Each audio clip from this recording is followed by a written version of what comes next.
أعوذ بالله من الشيطان الرجيم. بسم الله الرحمن الرحيم. السلام عليكم ورحمة الله وبركاته. إن الحمد لله نحمده ونستعينه ونستغفره ونعوذ بالله من شرور أنفسنا ومن سيئات أعمالنا. من يهده الله فلا مضل له ومن يضلل فلا هادي له. أشهد أن لا إله إلا الله وحده لا شريك له وأشهد أن محمدا عبده ورسوله. يا أيها الذين آمنوا اتقوا الله حق تقاته ولا تموتن إلا وأنتم مسلمون. يا أيها الناس اتقوا ربكم الذي خلقكم من نفس واحدة خلق منها زوجها وبث منهما رجالا كثيرا ونساء واتقوا الله الذي تساءلون به والأرحام إن الله كان عليكم رقيبا.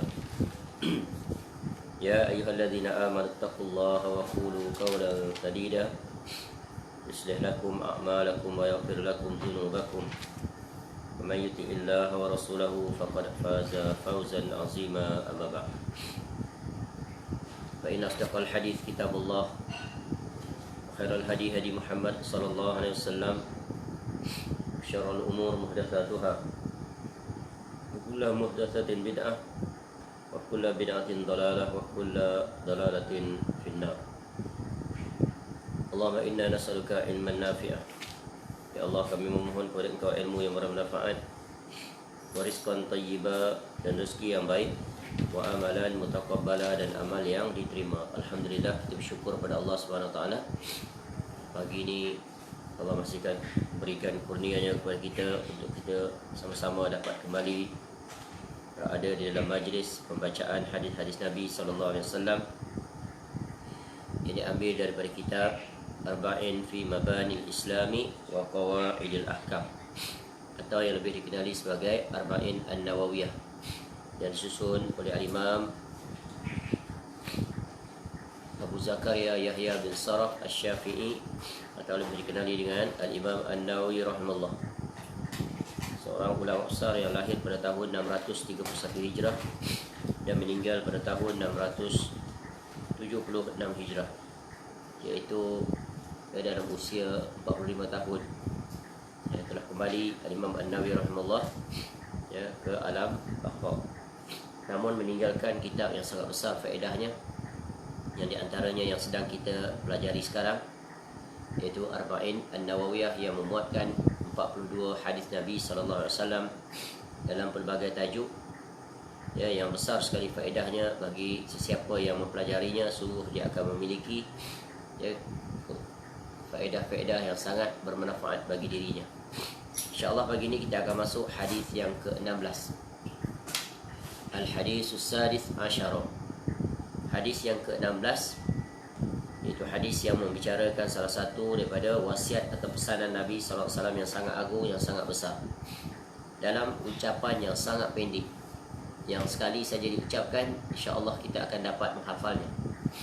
Dan ini merupakan salah satu daripada akhlak yang tercela, yang tidak sesuai syariat, yang hendaklah dijauhkan. Namun akhlak ini juga boleh bertukar menjadi akhlak yang terpuji apabila ia digunakan untuk perkara yang disyariatkan. Seperti mana hadis yang ke-15, begitu juga beberapa hadis sebelumnya. Hadis ini juga diriwayatkan oleh iaitu pemuka sahabat, iaitu di dalam meriwayatkan hadis, iaitu paling banyak, iaitu daripada Abu Hurairah radhiyallahu anhu. Baik, kita baca dulu seperti kebiasaannya, kemudian kita akan mengambil faedah-faedahnya.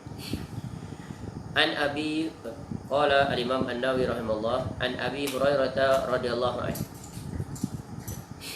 anna rajulan qala lin nabiyyi sallallahu alaihi wasallam awsini qala la taghdab faraddada miraran qala la taghdab, rawahul Bukhari.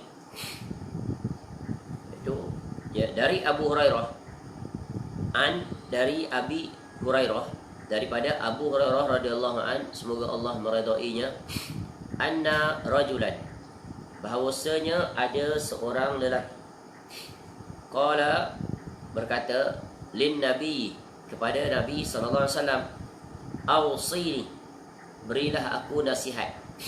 Qal, maka Nabi SAW menjawab, la taghdab, la, jangan, taghdab, engkau marah.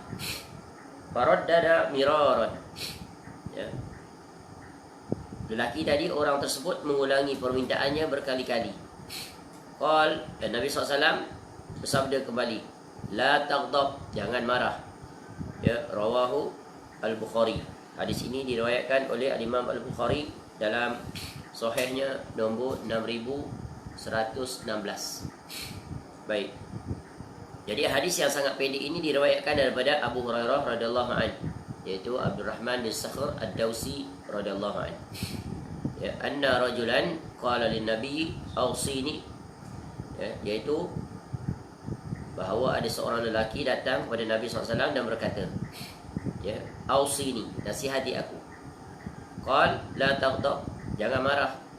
Ya. Dia minta lagi nasihat. Nabi SAW ulang yang sama, sebut yang sama, la taghdab. Baik.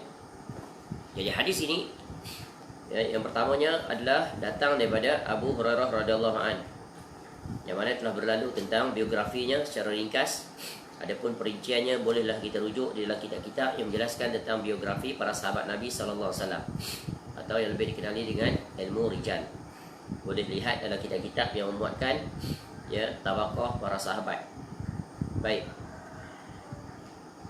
Jadi hadis ini menggambarkan satu situasi di mana pernah datang seorang lelaki. Dia tak disebut siapa namanya, seorang lelaki sahaja, majhul. Tapi kemudian para ulama berdasarkan hadis-hadis lain bahawa yang datang itu adalah Jariyah bin Qudamah radhiyallahu anhu. Dia datang bertemu Nabi SAW, ya, dan dia minta pada Nabi SAW untuk, ya, diberikan wasiat ataupun nasihat ataupun pengajaran, ya, kepada dirinya. Lalu Nabi SAW pun menjawab. Nabi bagi satu nasihat yang sangat ringkas, padat dan syarat makna. Jangan engkau marah. Dan lelaki itu ulang lagi, beri lagi nasihat. Dan Nabi SAW tetap bagi wasiat atau nasihat atau ujaran yang sama, iaitu jangan kamu marah. Selesai. Ya, pendek sekali ucapan Nabi SAW. Jadi yang pertama, faedah daripada hadis ini adalah disunahkan untuk seseorang meminta wasiat. Wasiat di sini maknanya adalah nasihat. Dan ini kan ada kaitan dengan hadis sebelum ni, ad-dinun nasihah. Jadi bila seseorang datang kepada kita untuk meminta wasiat ataupun nasihat, pesanan, ya, untuk kebaikan, maka hendaklah kita, yang keduanya, disunahkan untuk memenuhi permintaan dia, ya, dengan kita memberi wasiat. Dan wasiat yang akan kita berikan kepada orang yang meminta wasiat itu, ya, hendaklah sesuai dengan permintaannya. Dan di sini Nabi SAW, ya, memberikan satu wasiat yang sangat berkaitan dengan orang tersebut. Barangkali orang tersebut memiliki sifat amarah, marah yang tak terkendalikan, atau istilah kita hot temper, yang tidak sesuai dengan syariat. Kerana, ya, yang diwasiatkan oleh Nabi SAW ini adalah la taghdab.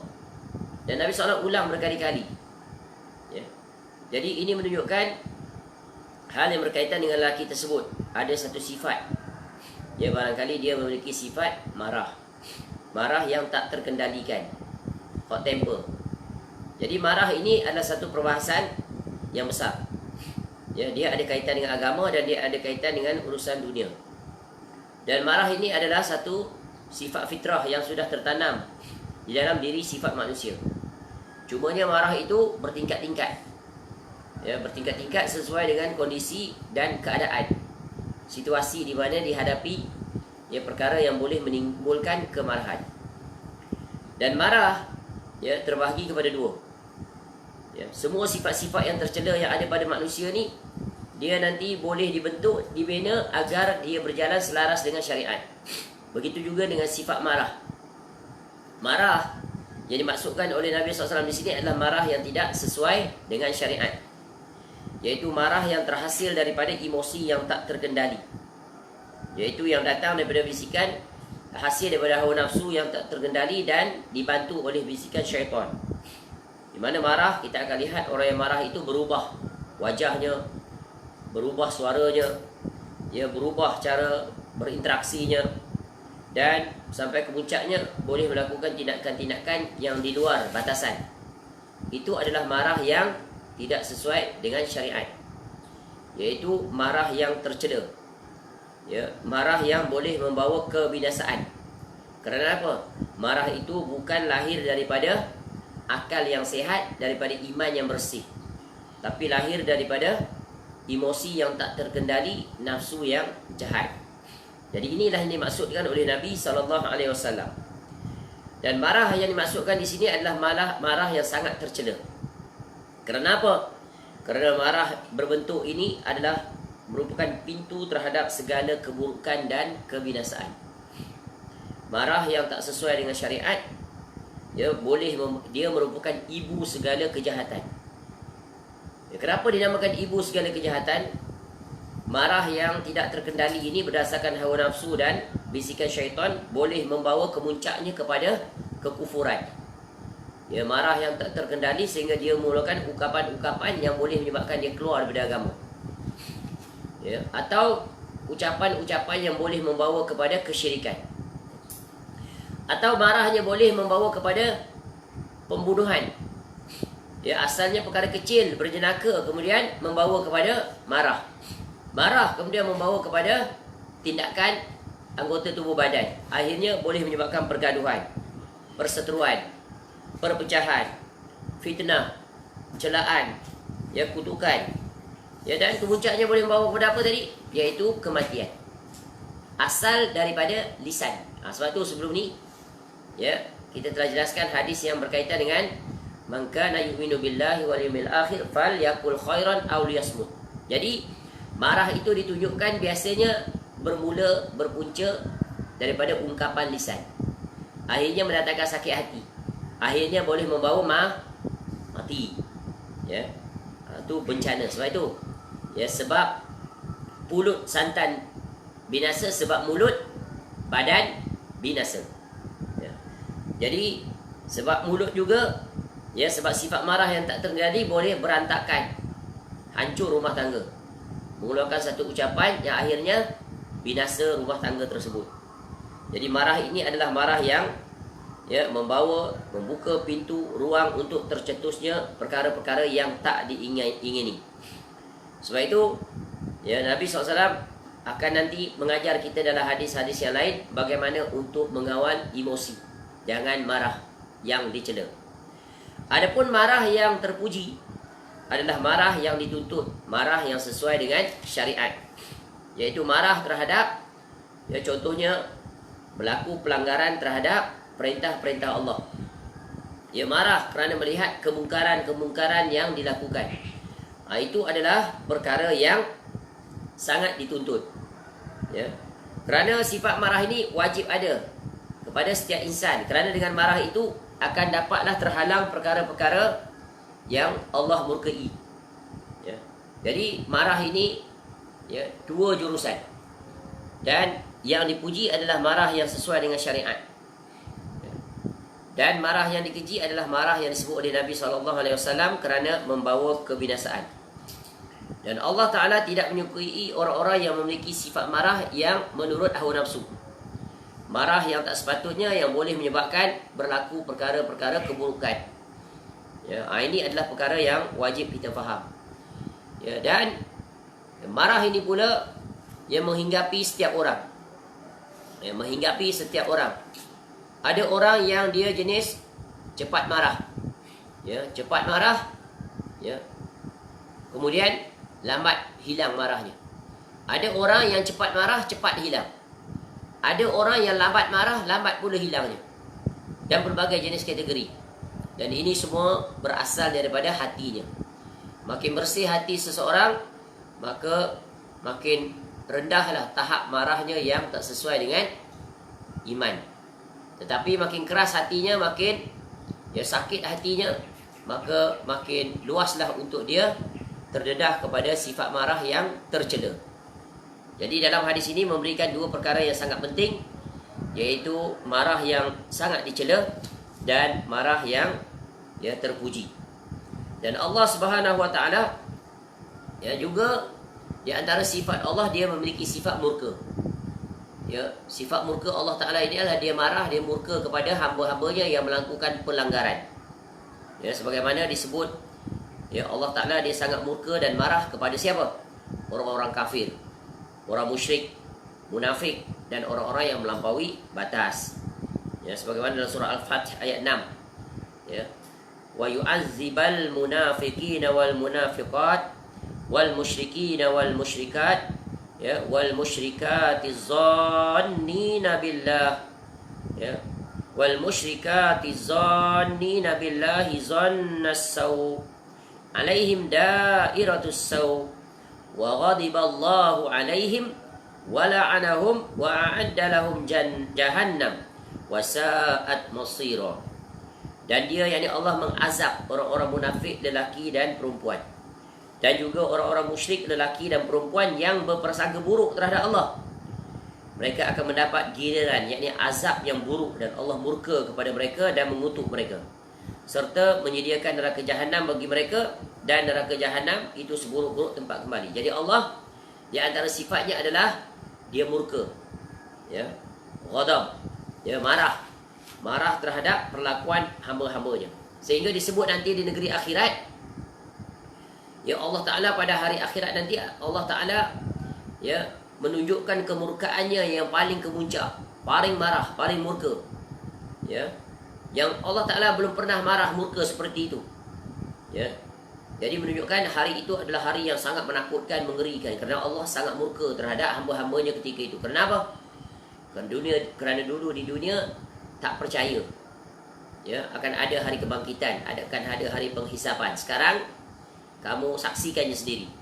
Jadi Allah menunjukkan kemurkaan, sehingga betapa takutnya hamba-hamba yang berdiri di hari itu.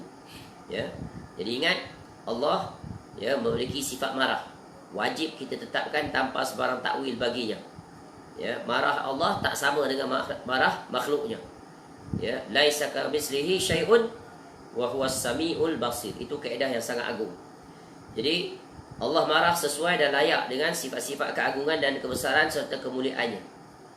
Maka hendaklah seorang hamba itu takut terhadap kemurkaan Allah Ta'ala apabila dia melakukan perkara-perkara yang ditegah, yang dilarang oleh Allah Subhanahu Wa Ta'ala.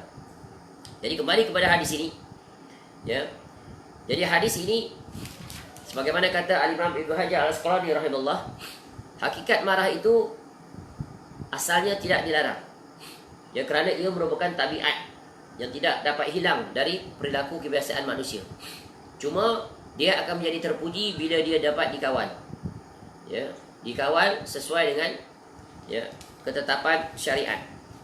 Jadi hendaklah kita bijak dan mengetahui bagaimana untuk mengurusi marah. Sebab itu ada pengurusan dipanggil anger management, pengurusan marah. Kerana marah ini kita tahu sangat membinasakan. Jadi Nabi SAW berpesan, la taghdab, iaitu jangan kamu marah, iaitu jangan kamu menuruti emosi marah kamu itu apabila marah terjadi kepada kamu, yang marah itu tidak sesuai dengan syariat. Kenapa? Kerana apabila marah itu tak terkendali menguasai diri kamu, akan membawa kepada kehancuran dan kebinasaan.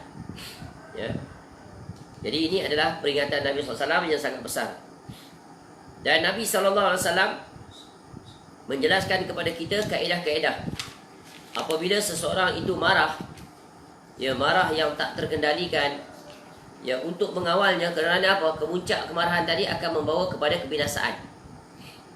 Nabi SAW ajar kita bagaimana bila kamu berada dalam keadaan marah.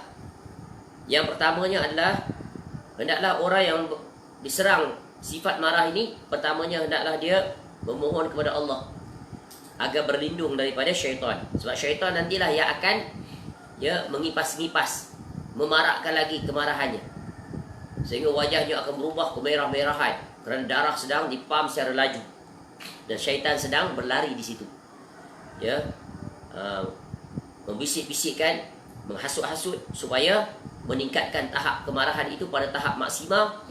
Bukan hanya dari sudut lisannya, dari sudut seluruh anggota tubuh badannya dikerah, Ya, kemuncaknya akan menghasilkan tindakan-tindakan yang di luar akal, dan apabila dia melakukannya, kesudahannya dia akan menyesal. Tetapi menyesal ketika itu sudah tidak berguna lagi kerana kebinasaan, kerosakan telah berlaku. Ya, sehingga sebagaimana kita sebut, kemuncaknya boleh membawa kepada kebinasaan pada orang atau dia. Berlaku pembunuhan, kematian, ucapan-ucapan yang dia menyesali atasnya. Jadi yang pertamanya, hendaklah dia mengucapkan ya a'udzubillahi minasyaitonirrajim. Kerana marah itu datang daripada siapa? Datang daripada syaitan.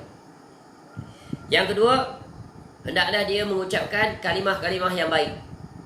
Ya, berzikir dan mengucapkan istighfar. Ya. Hendaklah ketika itu dia waras. Jangan dituruti hawa nafsu atau emosinya. Hendaklah dia waras, berhenti sejenak, menggunakan akalnya untuk menapis dan melawan emosi itu. Ya. Kemudian hendaklah dia diam. Ya, ketika dia marah, hendaklah dia diam. Ya. Kenapa? Kerana diam itu akan menyelamatkannya. Jika seorang marah, seorang lagi juga marah, maka kemuncaknya akan terhasil kebinasaan. Ya. Jangan dia teruskan kemarahan itu. Ini berkaitan dengan komunikasi. Ya, bila seorang marah, maka hendaklah seorang diam. Tetapi kalau kedua-duanya marah, maka kebinasaanlah yang akan terhasil. Yang keempat, hendaklah dia berwuduk. Ya, kerana berwuduk itu adalah ya mensucikan diri, membersihkan diri. Ya, dan secara fizikalnya juga berwuduk itu akan menyejukkan dirinya. Ya, menyejukkan darah yang sedang pantas bergerak. Jadi hendaklah dia berwuduk. Ya, kerana wuduk itu akan mendatangkan kebaikan baginya. Ya. Kemudian sekiranya dia marah di dalam keadaan dia berdiri, ini dalam keadaan posisi yang paling berbahaya. Kenapa? Kerana dia boleh mengerahkan segenap anggota tubuh badannya untuk bertindak secara fizikal. Ya. Jadi hendaklah dia mengubah posisinya. Jika dia marah di dalam keadaan berdiri, maka hendaklah dia duduk. Ya. Jika duduk juga masih tetap marah, maka hendaklah dia berbaring. Sebagaimana sabda Nabi sallallahu alaihi wasallam, "Idza ghadiba ahadukum wa huwa qa'imun falyajlis. Fa in zahaba anhu al-ghadab wa illa falyattajih." Apabila salah seorang daripada kamu marah dalam keadaan berdiri, hendaklah dia duduk. Apabila dia marah, ya, apabila amarah dia telah pergi darinya, ya, maka itu baik bagi dia. Ya, jika belum, hendaklah dia berbaring. Jadi berbaring akan mengurangkan tindakan fizikal. Ya, separuh daripada tenaganya telah hilang. Ya, kerana apa? Ya, kerana marah itu natijahnya adalah tindakan fizikal. Jadi betapa bijaknya cara yang diajar oleh Islam menerusi lisan Nabi SAW. Marah, berdiri, duduk. Masih juga belum reda, berbaring. Ya. Kemudian masih juga, maka bangun, pergi berwuduk. Ya. Itu adalah perkara yang dituntut. Jadi 3 cara ini, berdiri, duduk, baring, boleh dilakukan di mana-mana pun ketika marah. Tapi kalau nak berwuduk, terhad. Sebab apa? Sebab marah tu kadang-kadang berlaku di tempat-tempat umum. Mana ada tempat nak pergi berwuduk, tak sempat pun nak berfikir untuk berwuduk. Kemudian jauhi perkara-perkara yang boleh membawa kemarahan. Ya, jauhi situasi itu. Ya. Asalnya perkara kecil boleh menjadi besar. Kenapa? Tidak ada tolak ansur di antara dua pihak yang sedang berbicara. Masing-masing ego, sombong. Ya, ini sungguh satu perkara yang sangat membinasakan. Apatah lagi kalau berlaku perkelahian di antara suami isteri. Ya, Nabi SAW dah pesan dah dalam bab ini, khusus kepada seorang wanita, seorang isteri. Apabila berlaku perkelahian, Nabi SAW bagi kaedah. Ya. Apa kata Nabi SAW? Daripada hadis riwayat Anas radhiyallahu an. Ala ukhbirukum binisaikum min ahlil jannah? Mahukah kamu aku beritahu tentang wanita kalian yang akan menjadi penghuni syurga? Nabi SAW sebut, iaitu wanita, isteri yang akan jadi ahli syurga ni siapa? Qalu, para sahabat jawab, ya. Bala ya Rasulullah. Kullu waludin wadudin. Iaitu wanita yang menjadi ahli syurga ni siapa mereka itu? Iaitu setiap wanita yang ramai anak, banyak melahirkan anak, ramai anak dia. Kemudian penuh kasih sayang kepada siapa? Kepada suaminya, dan anak-anaknya. Idza ghudibat au usi'a ilaiha au ghadiba ai zaujuha, apabila dia marah, seorang wanita ni apabila dia marah, isteri, atau diperlakukan tidak baik oleh siapa? Oleh suami ni, atau suaminya yang marah. Ni 3 keadaan ni, extreme case Nabi SAW bagi contoh pada seorang isteri. Bagaimana harus dia bersikap kalau dia nak masuk syurga. Apabila dia marah, isteri itu yang marah, atau diperlakukan tidak baik, barangkali iaitu anggapan dia belum tentu benar, atau suami dia yang marah, maka ia akan berkata, qalat hazihi yadi fi yadika la aktahilu bi ghamdin hatta tarda. Dalam situasi 3 tadi tu, kata dia kepada suaminya, tanganku, yakni diriku berada di atas tanganmu. Aku tidak akan memejamkan mata, yakni tidur sampai engkau rela padaku. Tu dia minta kerelaan suami dia. Lagi suami dia tak rela, tak reda dengan pelakuan dia tadi, maka dia tak akan tidur.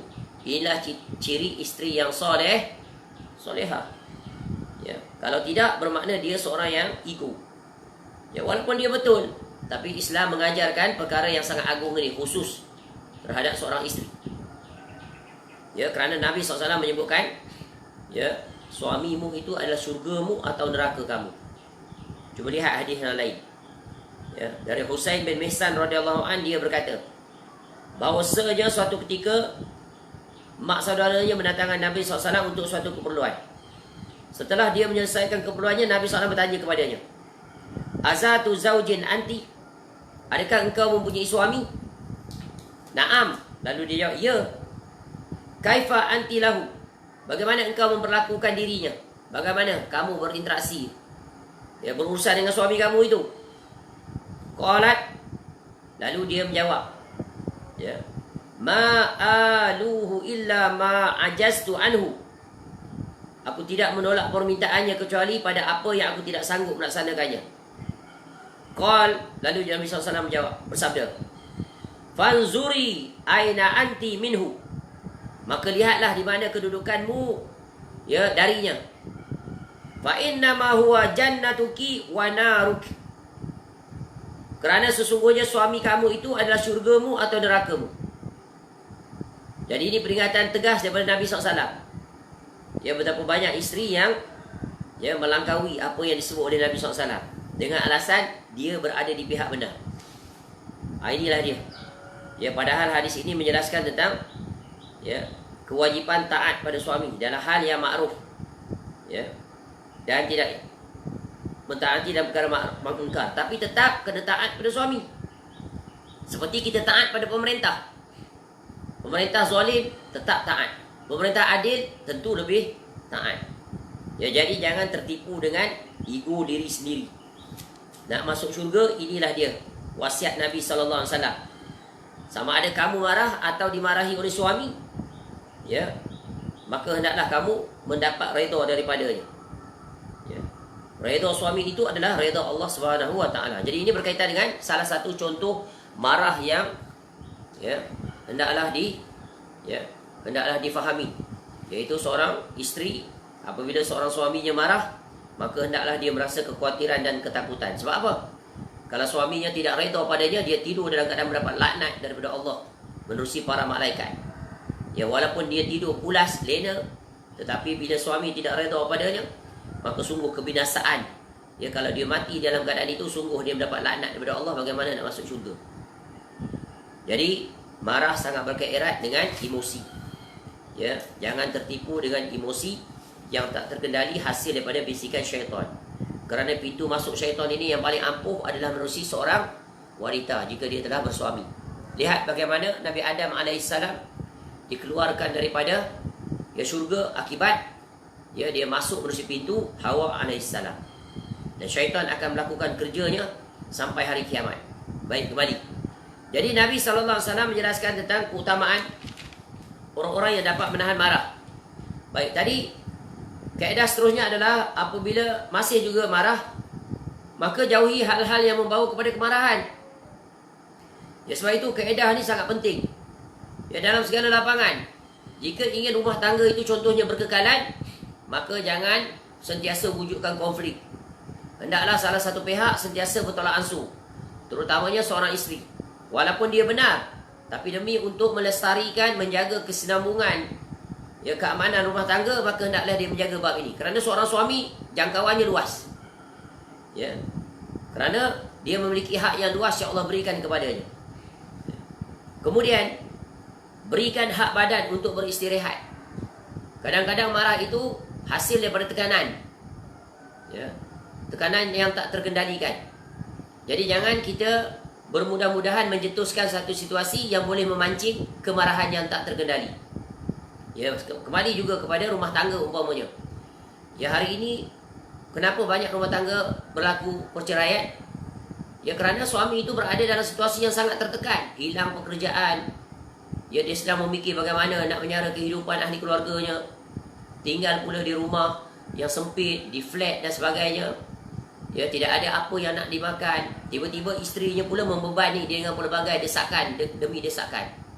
Akhirnya suami tak tertahan, maka kemarahanlah yang akan timbul. Maka hasilnya apa? Ya, boleh terhasil stres, akhirnya boleh bunuh diri. Ya, akhirnya berantakkanlah rumah tangga. Begitu juga yang boleh berlaku. Bermula dengan senda gurau, bermain-main, ya, sindir-sindiran, akhirnya boleh membawa kepada ya munculnya marah yang tak terkendali, akhirnya berlaku pergaduhan dan seumpamanya. Maka akhirnya timbul pemusuhan. Kawan yang asalnya baik berpuluhan tahun akhirnya menjadi musuh. Ya, sungguh ini satu perkara yang sangat ya membahayakan. Dan marah untuk kita menjaganya jangan sampai ke puncaknya yang dilarang. Ingat akibat apabila kita marah. Apa faedahnya dalam marah itu? Ya, tidak ada faedah. Maka jangan kita ya menjadi seorang yang bermudah-mudahan dalam menghumbarkan kemarahan. Ya, kemudian ingat ya pesanan Nabi SAW. Ya, pesanan daripada Allah Ta'ala dalam Quran tentang keutamaan orang-orang yang dapat menahan marah. Ya, marah yang tak sesuai syariat. Contoh Nabi SAW mengingatkan kita, la taghdab walakal jannah. Jangan kamu marah, maka kamu akan masuk syurga. Orang yang dapat menahan marahnya yang tak sesuai syariat ni, ya marah yang tercela, ya maka baginya adalah syurga. Walaupun barangkali dia berada di pihak yang benar, layak untuk dia marah, tapi dia tahan, dia sabar, demi untuk menarik maslahah yang lebih besar. Kalau dia ikut terlibat dalam ya marahnya tadi, walaupun dia benar, akan membawa mudarat yang akhirnya akan membinasakan dia sekali. Ya, dan Nabi SAW sebut, man kazama ghaizan wa huwa qadirun ala an yunaffizahu da'ahu Allahu azza wa jal ala ru'usil khalaiq yaumal qiyamah hatta yukhayyirahu minal huril aini ma sya.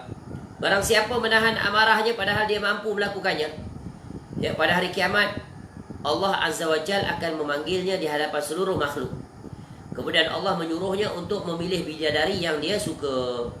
Ini. Ya. Dan perkara yang paling mudah untuk dilakukan untuk menahan marah adalah diam. Ya, idza ghadiba ahadukum falyaskut. Apabila salah seorang daripada kamu marah, maka hendaklah dia diam. Ya, seorang marah, seorang diam, selesai masalah. Tapi kalau dua-duanya marah, itu mencetus api yang kecil menjadi besar, akhirnya membakar. Apa faedah dapat sebab itu? Kerugian. Ya. Ini adalah hal yang sangat besar yang perlu difahami. Tetapi kalau ego, sombong, ya, besar diri, maka dia sedang menuai kebinasaan. Ya. Kerana syaitan sentiasa mengintai-ngintai ruang dan peluang untuk dia menguasai salah satu di antara dua orang yang sedang bertikai. Siapa yang lemah imannya, maka akan berjayalah dia menggoda dan menghasutnya. Ya, sebab itu Nabi SAW mengingatkan, laisa syadidu bisura'ah, innama syadidu alladhi yamliku nafsahu indal ghadab. Orang yang kuat itu bukanlah yang pandai, yang kuat dalam bergaduh. Hebat dia bergaduh, menang dia. Ya, tetapi orang yang kuat itu ialah orang yang dapat mengendalikan dirinya ketika marah. maka akan rukunlah kehidupan, ya, akan rukunlah keharmonian rumah tangga. Ya. Inilah dia yang banyak berlaku bencana di dalam lapangan kehidupan kerana tidak dapat mengendalikan marah. Ya, dan Nabi SAW mengajar kita jangan marah. Marah ni ya ibarat lori tong sampah. Ya, lori tong sampah. Ya, sehingga ditulis sebuah buku, The Law of the Garbage Truck. Bagus. Ya, penjelasan penulis ini tentang ya, di antaranya bagaimana nak menguruskan kemarahan. Orang ini ibaratnya lori tong sampah. Dalam badan dia penuh dengan macam-macam isu, macam-macam masalah. Ya. Bagus pengarang ni tulis. Jadi kita sebut di sini contoh. Ya, dalam bahasa Inggeris. Dia kata apa? Many people are like garbage trucks. Ramai orang ni seperti lori tong sampah. Lori sampah yang bawa sampah pagi-pagi. Sebelum kita bangun dia dah datang lah lori. 4 pagi dia dah beroperasi. They run around full of garbage. Ya. Manusia ni ibarat lori sampah. Dalam badan dia tu penuh perkara-perkara yang negatif. Ya, tekanan, ya, sifat-sifat tercela semua ada pada dia. Ya, full of frustration, penuh dengan frust. Ya, full of anger, penuh dengan kemarahan. Ya, and full of disappointment. Banyak tak puas hati, itu tak kena, ini tak kena, itu tak cukup, ini tak cukup. Semua tak kena, panas tak kena, hujan tak kena. Ya. Ada pekerjaan tak puas hati. Ya, semua tak kena. As their garbage piles up, ya, bila sampah dia makin banyak terhimpun, they look for a place to dump it. Mereka cari, ya, siapa yang mereka nak buang sampah dia. Sampah dia banyak. Di antaranya adalah anger. Nak buang pada siapa ni? Siapa nak kena ni? Ya. And if you let them, they will dump it on you. Jika anda benarkan, dia akan buang sampah itu pada anda. Ya. So when someone wants to dump on you, apabila seorang nak buang sampah-sampah sarap dia ada, yang dia ada pada orang lain, contoh dia nak lampiaskan marah daripada seorang, ya, don't take it personally. Ya, jangan ambil, jangan peduli. Ya, don't bother. Just smile, wave, wish them well and move on. Senyum. Ya, lambai dia. Ya, wish them, ucapan yang baik and move on. Life goes on. Believe me, you will be happy. Jadi kalau ada orang marah, biarkan dia lepaskan kemarahannya. Jangan kita ambil pot. Ya, biar dia lepaskan, kita diam. Tak perlu kita nak lawan. Kalau marahnya dia itu adalah berdasarkan emosi, marah yang tercela. Ya. Jadi pengarang ni kata, dia punya prinsipal, I don't want their garbage and I'm not going to spread it anymore. Saya tak nak sampah sarap mereka itu. Ya. Dan juga saya tak akan sebarkan sampah sarap mereka itu kepada orang lain. Jadi sungguh ini satu kaedah yang sangat bagus, yang sesuai dengan syariat. Ya, pengarang ni mengajar kita bagaimana nak readjust diri kita. Ya, jangan pedulikan orang yang sedang menghamburkan, yang melampiaskan. Sebab orang-orang yang memiliki pelbagai masalah ini, ya, seperti lori sampah ni, dia akan cari mangsanya untuk dibuang sampah dia tu. Dia nak dilontarkan sampah dia itu kepada orang yang sanggup menerimanya.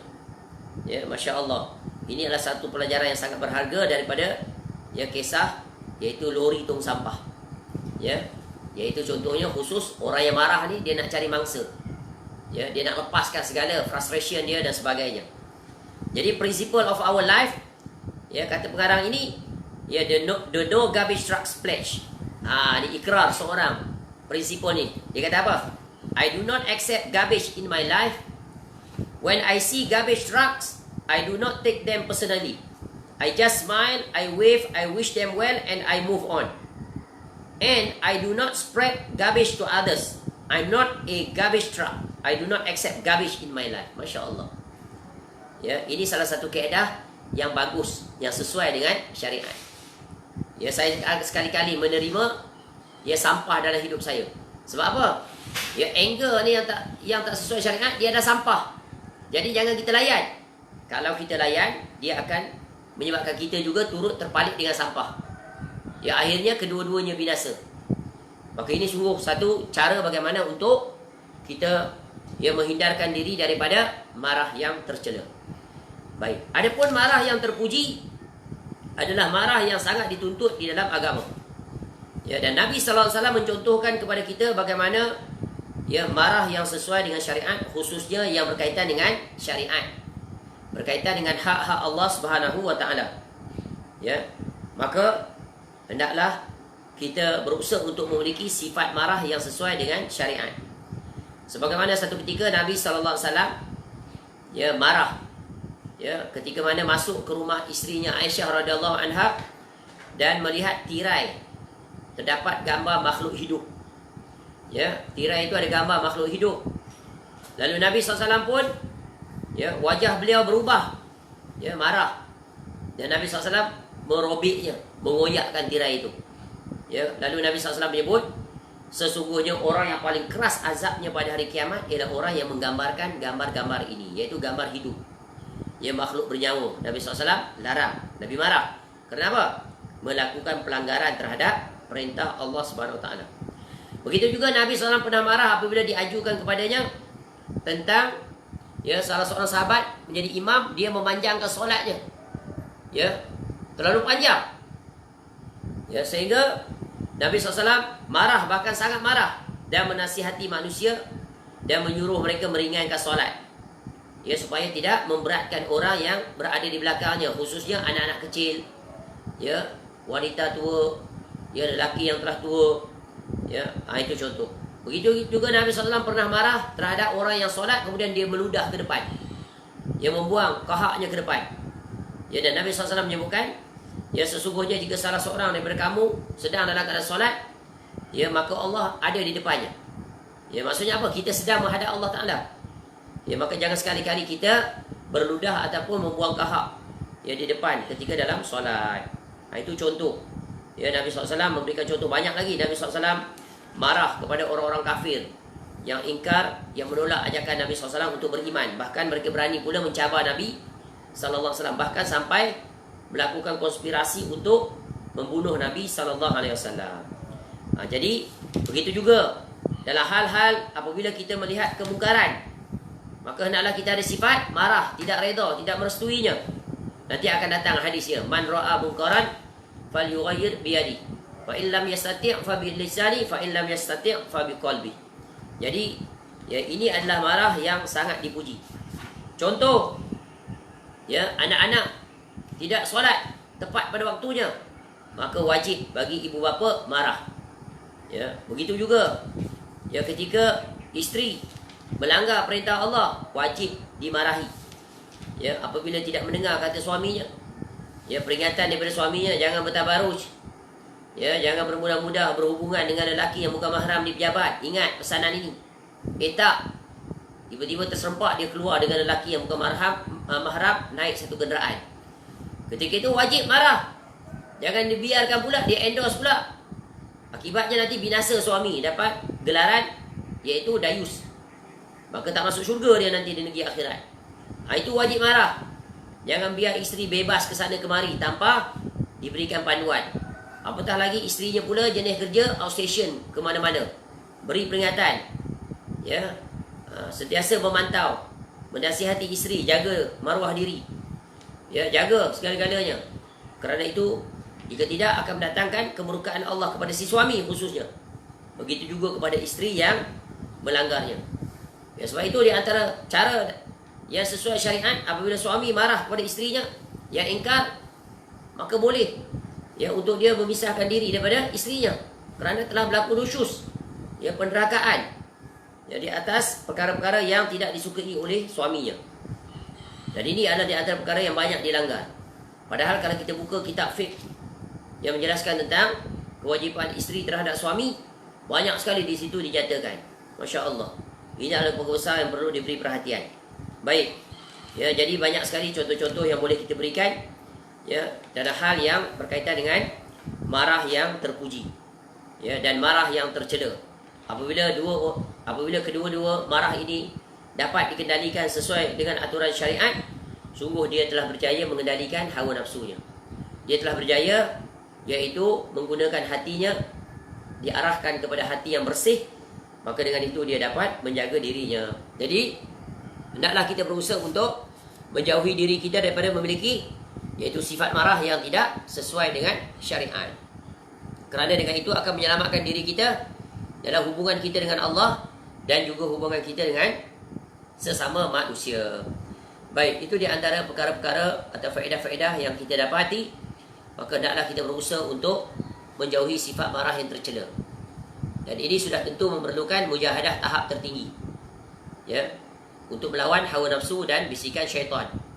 Membuang sifat amarah kerana dia ada sifat buruk yang tercela.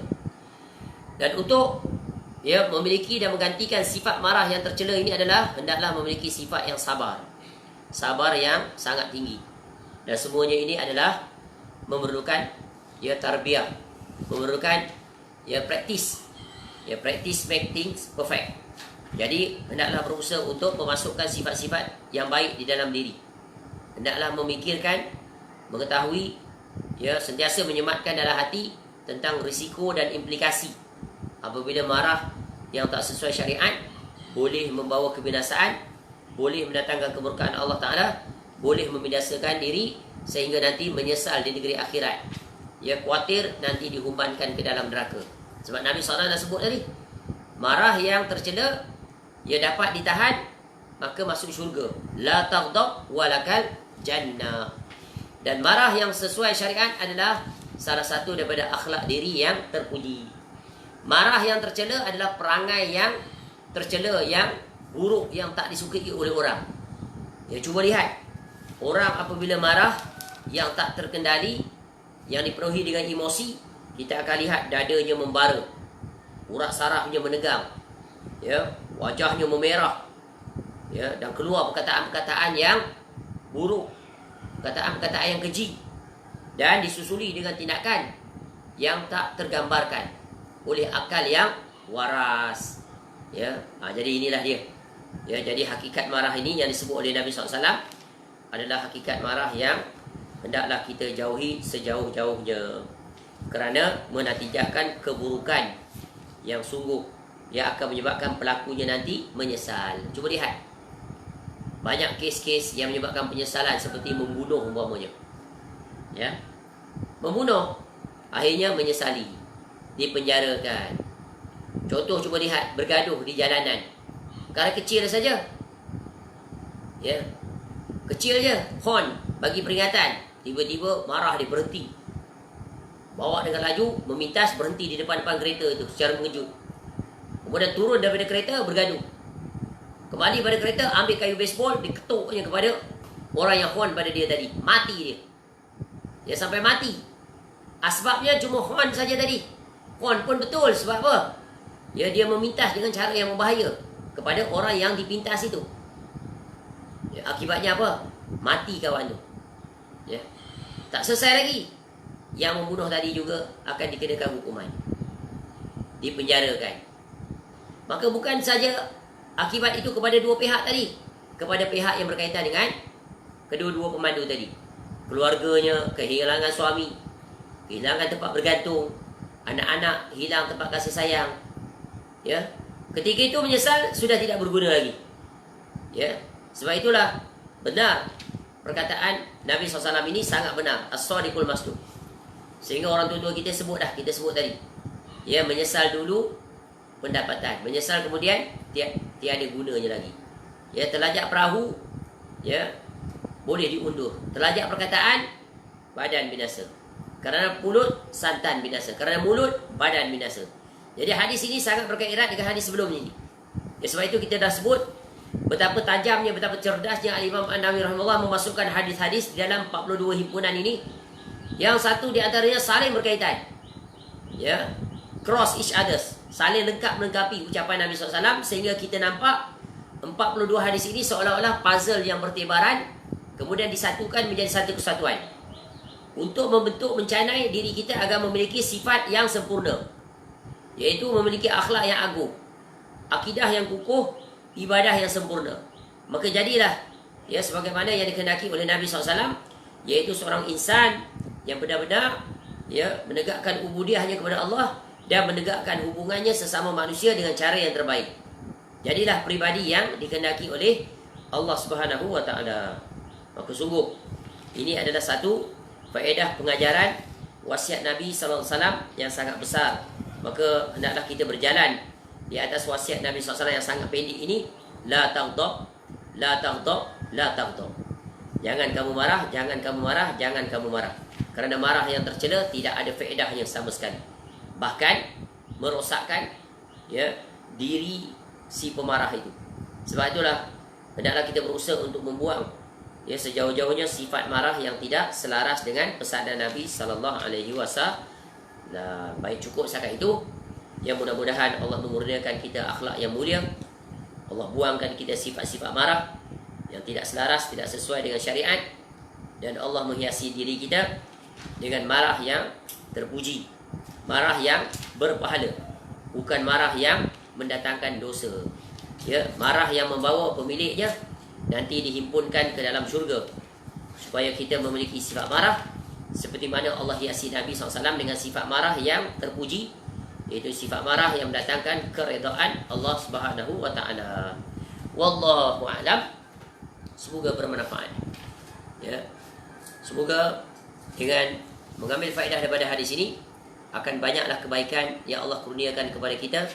Dengan itu kita dijauhkan, terselamatkan daripada yang memiliki sifat marah yang tercela, yang pasti sifat ini akan mengintai-intai untuk datang dalam hidup kita. Cuba ingat tadi pesanan Nabi SAW tentang kaedah-kaedah untuk jangan sekali-kali menuruti marah berdasarkan hawa nafsu. Hendaklah dia dikawal, dikekang, dihalang daripada berleluasa dan menguasai diri seseorang. Dengan itu dia akan selamat di dunia, selamat di negeri akhirat. Wallahu a'lam. Segala kebaikan semuanya adalah daripada Allah Subhanahu wa taala. Semoga Allah memberikan kita sifat-sifat yang terpuji, membimbing dan membantu kita dan mengingatkan kita ketika marah supaya kita menjauhinya dengan sejauh-jauhnya. Semoga Allah Ta'ala menghimpunkan kita nanti ke dalam syurga Firdaus bersama dengan pengarang kitab ini Al-Imam An-Nawawi rahimahullah, yang telah mendatangkan kita peringatan Nabi SAW yang sangat agung ini. Semoga bermanfaat. Semoga kita dapat bersama dengan Nabi SAW nanti ma'al ladzina an'amta 'alaihim minan nabiyyin was-siddiqin wasyuhada'i was-salihin wa hasuna ulaika rafiqa, di dalam syurga Firdaus. Subhanakallahumma wa bihamdika asyhadu an la ilaha illa anta astaghfiruka wa atubu ilaik. Panjang umur, kita akan masuk hadis yang ke-17, iaitu perintah Nabi SAW juga wajib berlaku baik dalam segala urusan. Wallahu a'lam. Subhana rabbika rabbil izzati amma yasifun wa salamun ala mursalin. Alhamdulillah rabbil alamin. Assalamualaikum warahmatullahi wabarakatuh.